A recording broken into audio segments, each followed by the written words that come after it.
Esse é o Mundo em Revolução e nós vamos falar agora sobre a situação na Ucrânia, hoje, dia 27 de outubro de 2023. São 8 horas da manhã aqui no Rio de Janeiro, 2 horas da tarde lá em Kiev, no momento que eu gravo esse vídeo, e tivemos algumas novidades importantes aqui. Um navio que pesquisa minas, um navio russo, explodiu na Baía de Sevastopol de ontem para hoje, provavelmente atingido por um drone ucraniano, que significa que os ucranianos continuam fazendo ações por ali, né? Tivemos também vários ataques ucranianos aqui em Tokmak, destruindo equipamento e munição do inimigo.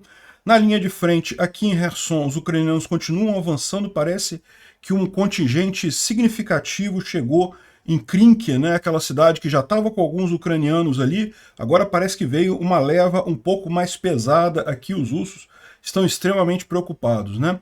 Em Avdiivka, o avanço russo parou completamente. Eles chegaram a avançar, como a gente falou nos últimos dias, chegaram até a linha de trem, tomar o Terricon, mas pararam por aí, não conseguem avançar mais e tem muita gente questionando se vão conseguir mais alguma coisa ali, né? Certamente essa pausa é uma pausa para eles fazerem rotação de tropas e preparação para a próxima investida, mas certamente isso também dá folga para os ucranianos se prepararem também para a próxima investida deles, ou seja, existe uma chance grande da coisa ter parado por aqui.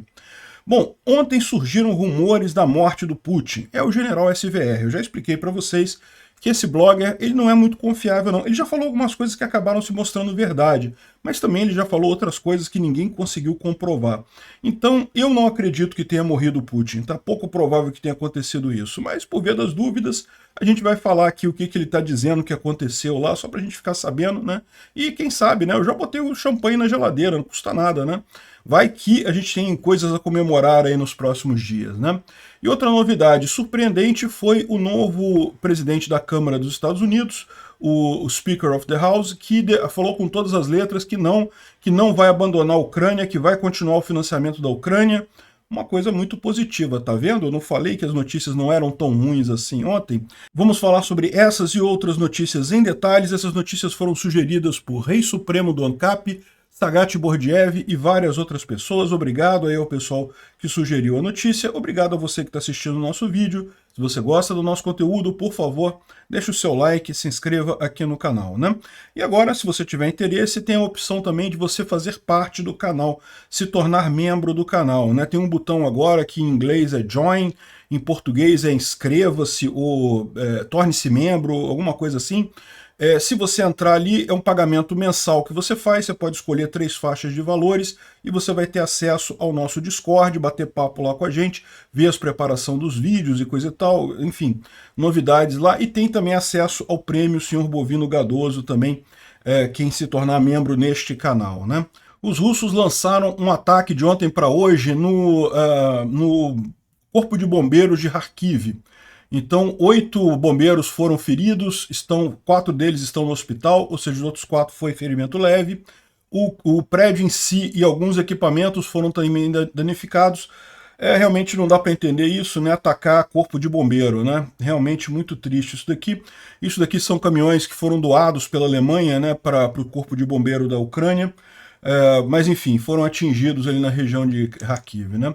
No total, os russos lançaram 6 drones Shahed 136, a defesa antiaérea ucraniana derrubou 5 deles, mas teve um que atingiu, e também um míssil Iskander-M também foi usado pelos russos, não foi derrubado pela defesa antiaérea ucraniana, né? Então tivemos aí alguns danos devido a essas coisas, né?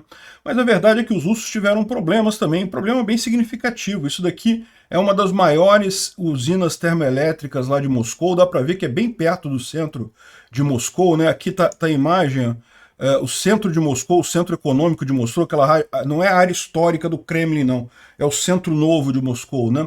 Que está aqui bem perto dessa usina, dessa grande usina termoelétrica aqui, e hoje cedo deu ruim nela, né? Alguma coisa pegou fogo, algum acidente, coisa e tal. Não foi ataque ucraniano, não foi drone, não foi nada, não se pode descartar a possibilidade de sabotagem, né, ucraniana, mas de qualquer forma a usina termoelétrica está pegando fogo lá. Isso pode ser simplesmente acidente também, é o mais provável, na verdade. A usina termoelétrica é justamente a gás, então qualquer vazamento, qualquer manutenção mal feita causa esse tipo de coisa, né? O problema é justamente que pode preocupar o pessoal de Moscou com falta de energia elétrica durante o inverno, é sempre uma época sensível, né? Ontem a gente tinha falado já sobre esse ataque com ATACMS que aconteceu ali em Luhansk, aqui na cidade de Bilorishensk, essa região aqui próximo de Luhansk, e a gente mostrou a nuvem de fumaça, falamos que foi um ATACMS porque os russos acharam o motor do ATACMS, né? Os russos disseram que derrubaram o ATACMS, que não causou nenhum dano, mas agora a gente ficou sabendo da verdade, né? Havia a informação de que, primeiro, era uma bateria de S-300. S-300 é um sistema de defesa antiaéreo russo, né? Mas agora parece que não, é melhor. Foram 3 sistemas S-400, no mínimo 3 S-400 que foram derrubados. O S-400 é o sistema de defesa antiaéreo mais moderno da Rússia. Ela alega que é o melhor do mundo, não é, o Patriot é muito melhor, mas o S-400 também seria o equivalente ao Patriot da Rússia, e esse ataque teria atingido pelo menos 3 partes lá do equipamento. Não destrói o sistema todo, tá? Porque o sistema todo ele fica espalhado, é igual o Patriot também, você não tem como destruir um Patriot inteiro. Ele fica espalhado em uma área enorme, com vários elementos em vários locais, mas no mínimo 3 elementos, 3 lançadores e mais alguns radares, mais alguns controles foram destruídos aqui, né? Eles estão dizendo aqui como resultado do uso de 2 ATACMS lá em Luhansk, 2 sistemas S-400 foram destruídos dos russos, né? Ou 3, pelo menos, sistemas de S-400 foram destruídos, né? E o mais bacana disso são essas duas coisas, né? Primeiro que o S-400 não conseguiu derrubar o ATACMS, um ATACMS que ia direcionado a ele. Outra coisa é a seguinte, esse tipo de ataque só faz sentido como preparação para um ataque melhor, porque para pensar, né? A Rússia tem um monte desses sistemas antiaéreos. Destruiu esse aqui de Bilorishensk, certamente os russos vão trazer outros sistemas e vão consertar aqui. A única justificativa que você teria para fazer esse tipo de ataque é se a Ucrânia está planejando fazer mais algum ataque por aqui e esse sistema S-400 estava impedindo esse tipo de ataque, né? É uma possibilidade de acontecer isso daí. Isso pode ter sido a preparação da Ucrânia para alguma coisa que ainda vai vir aí nos próximos dias, mais forte aqui na região de Luhansk, né? Aqui está o motor do ATACMS, né? Como a gente falou no vídeo de ontem, os russos estavam dizendo, tá vendo, a gente derrubou o ATACMS e coisa e tal, mas como eu expliquei, não, né? O motor do ATACMS ele cai inteiro mesmo. Para quem ficou na dúvida, esse aqui é uma imagem do funcionamento do ATACMS. A gente já tinha mostrado isso, né? O ATACMS ele chega até a região, quando está perto da região, ele abre o compartimento, solta os bomblets, né? Solta as bombinhas ali do cluster dele, e o motor em si não é explosivo, o motor vai cair em algum lugar e vai ficar por ali. Né? Então, como caiu ali, não teve certamente nenhum tipo de problema. O David D está falando que você sabe que o ATACMS foi atingido pela defesa antiaérea quando ele está todo perfurado assim, ó, quando o motor está todo perfurado. Porque, tipicamente, a defesa antiaérea também funciona na base de cluster. Né? O míssil de defesa antiaérea chega perto do míssil que está vindo, né, o míssil que ele quer interceptar, e explode para tentar ter mais chance de cobrir aquela área e danificar o míssil que está chegando. Então o ATACMS, quando tem um sucesso de uma defesa antiaérea contra ele, ele fica justamente cheio de bolinhas aqui, cheio de furinhos. Não foi o caso do de ontem, que ele está inteiraço aqui, né? E é isso daqui. Outra coisa que alguém perguntou é o que é Arduino. Eu falei que tinha a brincadeira que era Arduino aqui. Arduino é um kit de... É brincadeira, tá, gente? Isso aqui não é um Arduino, isso aqui é uma outra placa, mas Arduino é um kit de computador baratinho, custa, sei lá, 50 dólares, 5 dólares, sei lá, não sei quanto é que tá o Arduino. Eu já brinquei com isso há muito tempo atrás. Na época era baratíssimo, hoje em dia eu acho que é mais caro porque tem os chips melhores. Mas enfim, é um kit de computação que você pode usar para construir robô, para montar até um computador, se você quiser, um computador baratinho. Então o pessoal brinca muito com isso. Universidade, o pessoal que faz tecnologia, universidade, brinca muito com o Arduino. E aí o pessoal tava brincando, né, que é bem do tamanho de um Arduino essa plaquinha aqui, mas certamente é uma plaquinha lá dos americanos, né, não é o Arduino, né. Então não, o caso lá realmente o ATACMS funcionou, destruiu o S-400 que tinha ali na região. E a grande dúvida que a gente fica aqui agora é, e aí, né? O que os ucranianos estão pretendendo atingir por aqui, uma vez que esse S-400, que provavelmente é o S-400 que protege Luhansk, ele foi tirado de funcionamento por alguns dias até os russos trazerem outro de algum lugar, se é que eles têm tantos, não sei se eles têm tantos assim não, tá? Talvez demore mais aqui, mas enfim, provavelmente alguma coisa aqui em Luhansk que os ucranianos pretendem atingir nos próximos dias. Vamos ficar de olho, né? Bom, também teve avisos de explosões em Sevastopol de ontem para hoje. Mais uma vez, já é quinta, sexto dia que a gente fala avisos de explosão em Sevastopol. Só que dessa vez a gente tem informação do que foi essa explosão. Foi justamente o navio antimina russo Vladimir Kozitsky, que explodiu próximo de Sevastopol. Ninguém sabe exatamente a causa da explosão, mas o mais provável é que o que está acontecendo ali em Sevastopol é os ucranianos usando os drones submarinos e marinhos, né? Tanto aqueles que andam na superfície do mar, quanto os submarinos mesmo, para atingir navios russos. É o que a gente tem ouvido esses dias todos, vários naviozinhos menores, né? A frota toda russa ali do Mar Negro sendo dizimada por drones ucranianos. Hoje a gente ficou sabendo que era o navio porque eles não conseguiram esconder. Nos outros dias, provavelmente, eles conseguiram dar um jeito de esconder o navio para ninguém ficar sabendo o que foi qual foi o navio danificado por esse ataque ucraniano, né? E outra coisa importante é que, é lógico, esses ataques todos são feitos à noite para diminuir a chance de alguém ver, né, visualmente, enxergar o drone ucraniano e daí evitar que o ataque aconteça, né? Bom, outra coisa interessante que aconteceu lá na Crimeia também foi o esfaqueamento do Oleg Tsarev. Oleg Tsarev é um ucraniano que traiu a Ucrânia, se aliou aos russos, é um colaborador russo que fica lá em Yalta, na Crimeia ocupada, e houve uma confusão grande lá ontem, chegou a ambulância na casa dele, e uma confusão grande, e a gente tem a informação que o pessoal saiu aqui, traduzindo aqui. O Oleg Tsarev foi atacado, ele foi cortado. Um dos empregados disseram para mim, não sabemos de mais nada, ou seja, parece que ele está no hospital, está em estado grave, não morreu ainda, né, mas está em estado grave no hospital, esfaquearam ele na casa dele, né? Isso que dá a confiar em russo.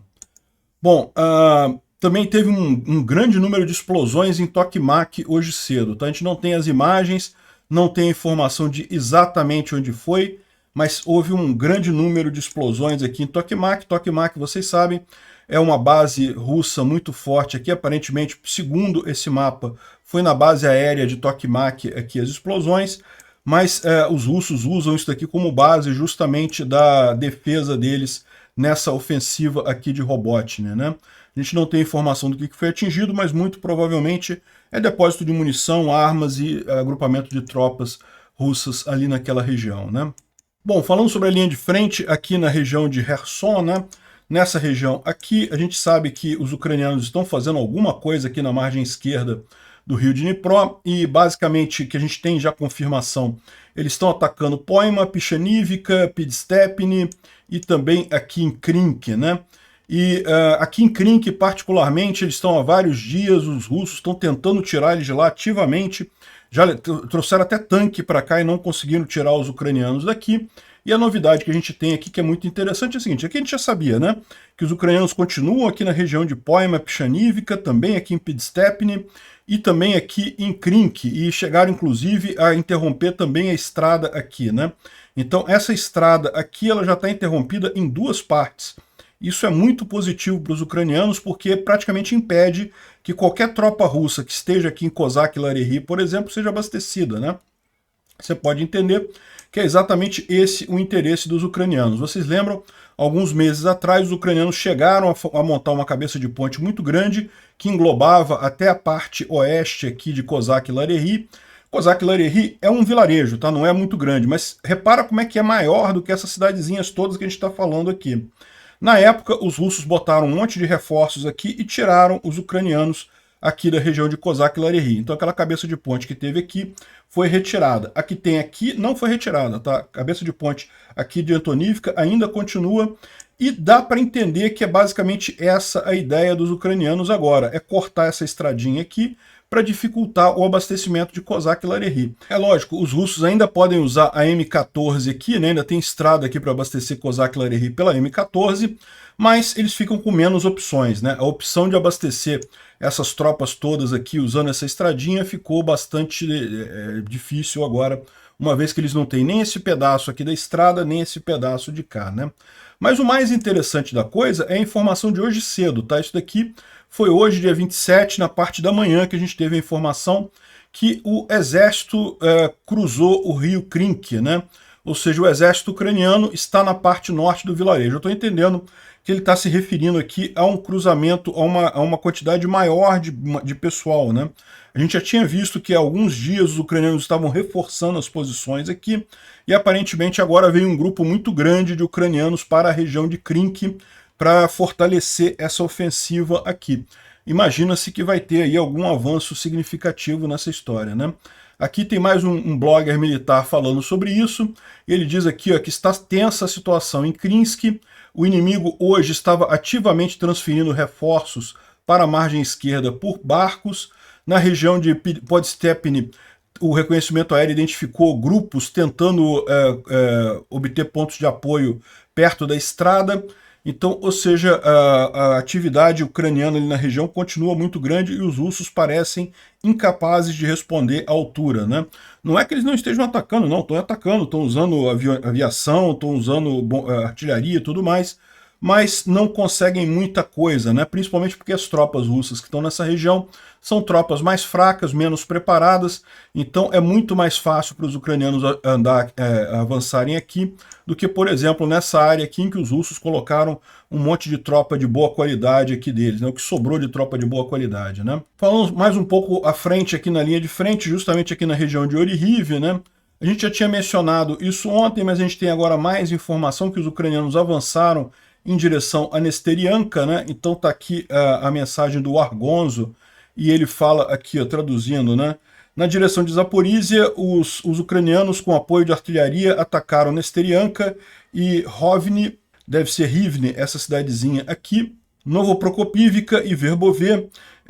Nos primeiros vilarejos listados, eles conseguiram, as Forças Armadas Russas tiveram que abrir mão de parte das posições ocupadas, ou seja, aqui em Nesterianka e também em Rivne, os ucranianos conseguiram avançar alguma coisa.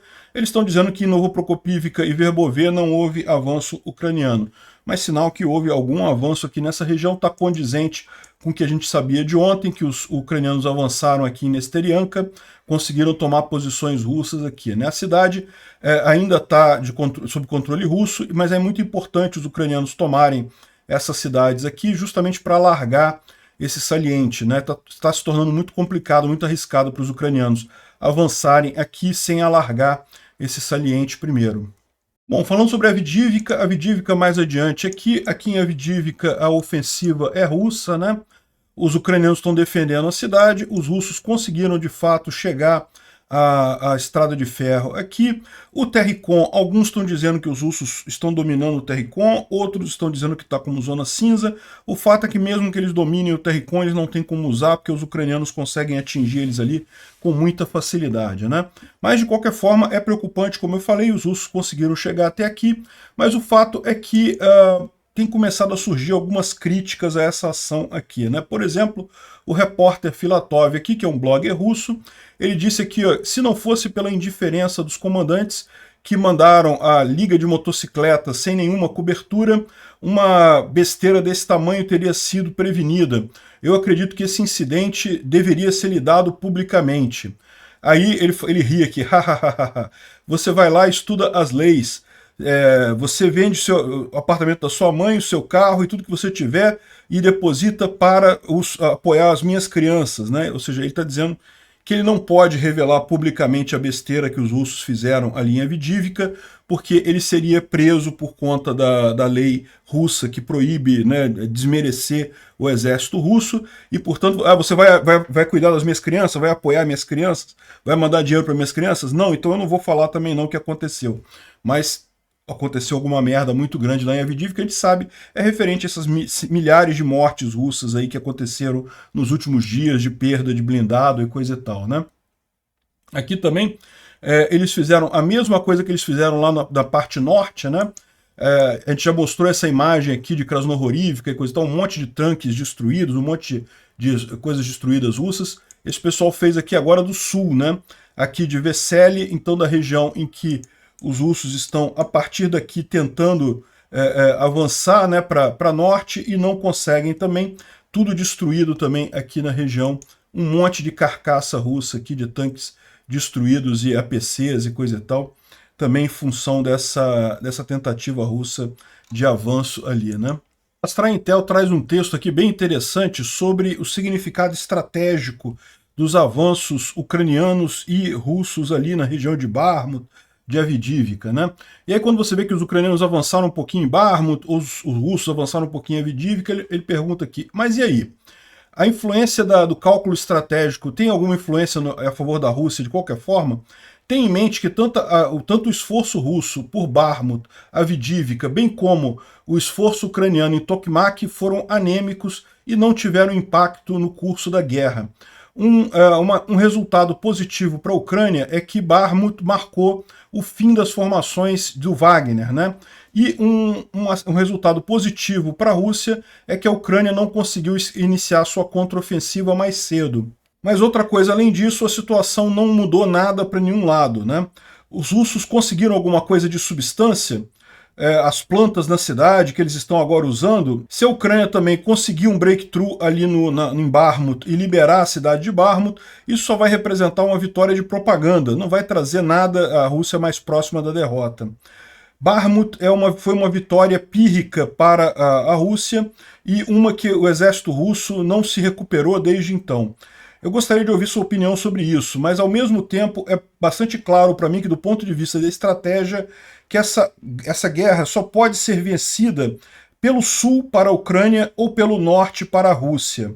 No grande esquema das coisas, as batalhas posicionais no leste não têm nenhuma importância, né? Podem ser romantizadas, a situação pode até ter entretenimento nisso daí, mas se a cidade de Avdiivka se manter ou não, não vai trazer a gente mais próximo da vitória. Ou seja, o que ele está querendo dizer com isso, né? Isso é um ponto que muita gente falou realmente. A única chance que a Rússia tinha de ganhar essa guerra era pelo norte, era tomando Kiev e depondo o Zelensky, né? Isso era o objetivo do Putin. A guerra de 3 dias dele era justamente para conseguir infiltrar tropas aqui na capital de Kiev e derrubar o Zelensky. E ele chegou muito perto, tá, gente? Essa mancha azulada aqui não dá impressão, mas basicamente eles chegaram já em estrada que se você seguisse adiante, você chegava no centro de Kiev, chegava lá na Praça Maidan. É realmente impressionante, assustador você ver até onde eles foram. Eles foram mais longe que isso daqui, tá? Irpin chegou a cair. Enfim, no final das contas, a chance dos russos ganharem essa guerra é pelo norte.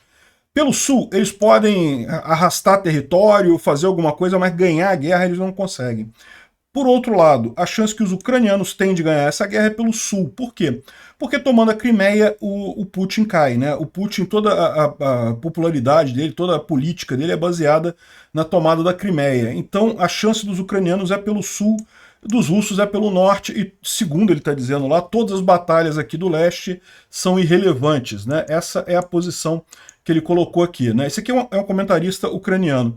Eu, sinceramente, concordo em partes. Eu acho que ele tem razão na maior parte, mas eu discordo porque há uma diferença grande entre Bakhmut e Avdiivka. Enquanto Bakhmut, de fato, não tinha nenhuma importância estratégica, tanto que os russos tomaram Bakhmut e não desenvolveram nada a partir daí, não conseguiram avançar mais nada depois disso, e Avdiivka, ao contrário, tem importância estratégica sim. Se os russos conseguirem fechar essa parte aqui, Donetsk vai ficar bem mais afastada da linha de frente, com isso eles vão poder usá-la com muita mais facilidade como hub de logística, né? E provavelmente vão conseguir avançar mais para cá também, não tem nenhuma grande cidade nessa área aqui, então uma vez tomando essa região aqui de Avdiivka, seria fácil para eles avançar para cá. Enfim, eu discordo, a Avdiivka eu acho que é importante, não acho que a batalha no leste seja totalmente sem importância, concordo que o mais importante é o sul para os ucranianos e o norte para os russos, né? E por isso que a gente fala que os russos já perderam essa guerra. Eles podem conquistar algum território, pode ser que no final consigam conquistar algum território, ficar com algum território, acho pouco provável. Mas ganhar a guerra mesmo, que o Putin pretendia de derrubar o Zelensky, de trazer a Ucrânia para a esfera de influência russa, nunca mais acontece. O Instituto para Estudo da Guerra fala sobre isso aqui, ele fala que justamente as perdas de equipamento russos em torno de Avdiivka vai certamente minar, né, ou dificultar as capacidades ofensivas russas no longo prazo, né? E os russos sofreram 5.000 mortes, né, soldados mortos e feridos, 400 veículos destruídos próximos de Avdiivka e Marinka, e isso confirma que tem um monte de veículo ali, um monte de veículo destruído, ou seja, isso vai gerar um baque muito grande para as forças ofensivas russas ali, né? Ele fala uma outra coisa interessante aqui, que aqui está dizendo que os ucranianos negaram que suspenderam o corredor para barcos civis que estavam abastecendo a linha Odessa, né? Vocês sabem, os ucranianos providenciaram um corredor verde ali para o escoamento da produção agrícola do país, né? E algumas pessoas estavam dizendo que eles tinham suspendido esse corredor por medo de ataque russo e coisa e tal. Os ucranianos falaram que não suspenderam, e a gente vai ver que tem evidência disso realmente, né? Bom, mas a grande notícia que surgiu ontem à noite é da suposta morte do Putin. Olha só, não é a primeira vez que o general SVR fala que o Putin morreu, tá? Então não dá para saber, eu não confiaria, tá? Eu não tô levando isso a sério, mas como está circulando para tudo quanto é lado aí, vale a pena falar para vocês. Então, não tem nenhuma evidência para dizer isso daí. Segundo disse, ontem teve a história do ataque cardíaco, então ele teria tido um ataque cardíaco. Hoje ele teria piorado e acabou morrendo, segundo disse o general SVR, né? Aqui é a mensagem que ele colocou. Atenção, existe atualmente uma tentativa de golpe na Rússia. O presidente Putin morreu essa noite na residência dele em Valdai, às 8h42, hora de Moscou. Os doutores pararam a ressuscitação e pronunciaram a morte dele. Agora os doutores, os médicos, estão bloqueados no quarto com o corpo do Putin e estão sendo mantidos por membros do Serviço de Segurança Presidencial e sobre as ordens pessoais de Dmitry Koshnev, que está em contato e recebe instruções do secretário do Serviço de Segurança, do Conselho de Segurança da Federação Russa, o Patrushev, que também é o chefe do FSB. A segurança para os sósias do presidente foi aumentada e negociações ativas estão acontecendo. Qualquer tentativa de passar um sósia como sendo o presidente Putin depois da morte é um golpe de Estado, né?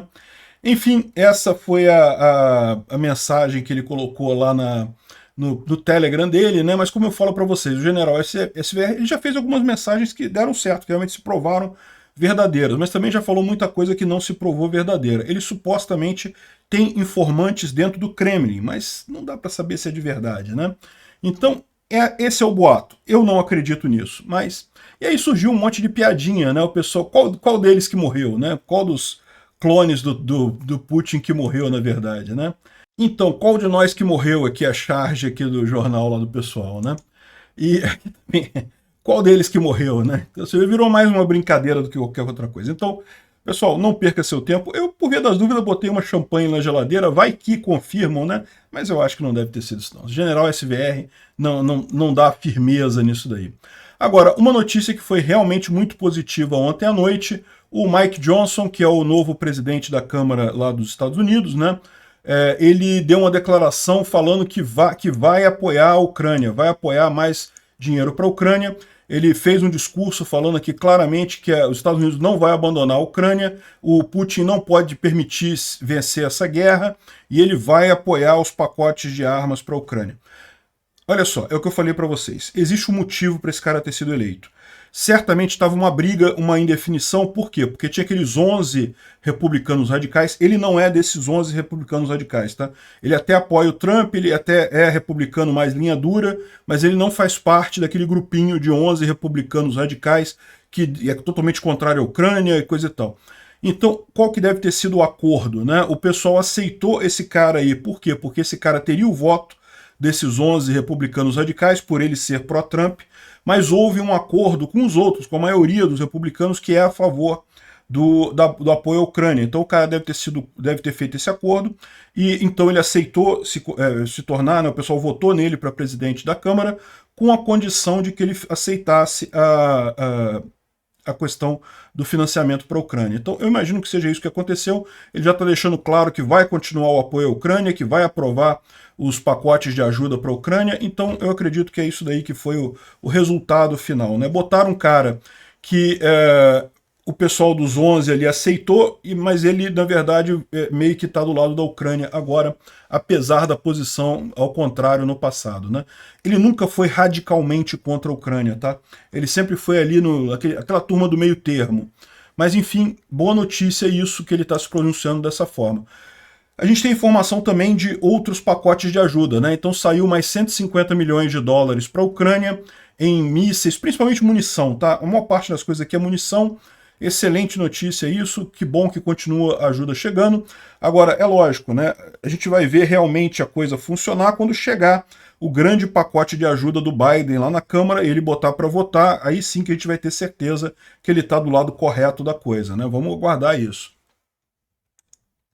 Também teve a ajuda aqui da Dinamarca. A Dinamarca mandou um pacote de 522 milhões de dólares, com tanques, veículos de infantaria, munição, drones. Muito bom o pacote da Dinamarca. Também teve um pacote da Alemanha, não fala o valor aqui, mas tem vários sistemas de defesa antiaérea e mísseis e um monte de coisa aqui também, muito, muito bacana, né? Então, bem interessante aí o apoio dos países, tanto dos Estados Unidos quanto da Europa para a Ucrânia. Isso vai ajudar bastante. Bom, quem ainda está atrapalhando as negociações da ajuda europeia para a Ucrânia é o Orbán, né? O Orbán tem feito o trabalho do Putin, a gente falou, ele está embarreirando um apoio financeiro da comunidade europeia de 500 milhões de euros para a Ucrânia, e ele falou que quer receber uma delegação ucraniana lá em Budapeste para negociar e coisa e tal. Enfim, é um babaca. Ele está querendo ganhar tempo, né? O Putin, que é o dono dele, né, que é o handler dele, pediu para ele ganhar tempo nisso daí, né? E o cara está sendo até isolado lá na Europa por conta dessas posições dele radicais, né? Esse que foi um encontro lá na comunidade europeia, o pessoal todo tirando selfie aqui, o cara num canto lá sozinho. Realmente uma posição totalmente injustificável, né? Uma coisa importante aqui, vocês sabem que chegou uma delegação do Hamas, inclusive com um representante do Irã na Rússia, né? E aí o Samuel Ramani está falando aqui o que se sabe dessa reunião. Parece que existem 6 reféns que são russos, são cidadãos russos, que foram tomados reféns pelo Hamas. Então, é um encontro do Peskov com esse pessoal. Em tese, o Putin não vai se misturar por aí, o Putin não foi levado à reunião, e é o Peskov que está negociando isso. Ele quer a liberação dos cidadãos russos que foram tomados reféns pelo Hamas, né? Então essa é a explicação que eles deram para essa reunião lá em Moscou. É lógico que vai ter uma volta, né? O pessoal do Hamas vai exigir alguma coisa da Rússia, o que vai ser a gente não sabe, né? Bom, a gente tem agora a informação de que formou-se um novo batalhão lá na Ucrânia com russos que são contra Vladimir Putin, né? Eles estão lutando do lado ucraniano.